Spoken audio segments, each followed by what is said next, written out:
उपमुख्यमंत्री अजित पवार यांच्या विमानाला आज सकाळी बारामती इथल्या गोजूबाबी या ठिकाणी अपघात झाला। हे उपमुख्यमंत्री अजित पवार यांचं विमान मुंबईवरून अजित पवार बारामतीमध्ये सभेसाठी येत होते। आज उपमुख्यमंत्री अजित पवार यांच्या बारामतीमध्ये 4 सभा होत्या आणि त्यासाठी उपमुख्यमंत्री अजित पवार बारामतीत येत असताना विमान लँड होत असताना त्यांच्या विमानाला अपघात झालेला आहे।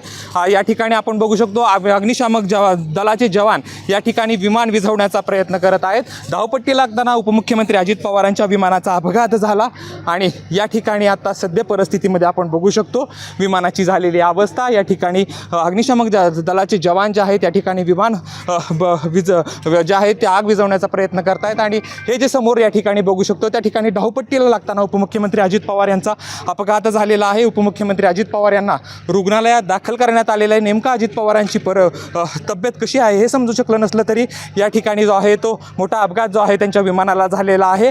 साधारणतः अर्धा ते पाऊण तासापूर्वी हा अपघात झाला आणि या ठिकाणी जे आहे ते अजित पवारांचं विमान जे आहे ते क्रॅश झालेलं आपल्याला पाहायला मिळते।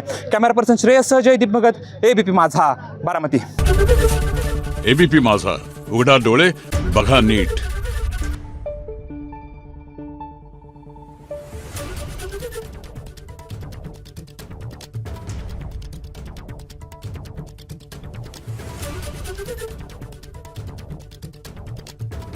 Thank you.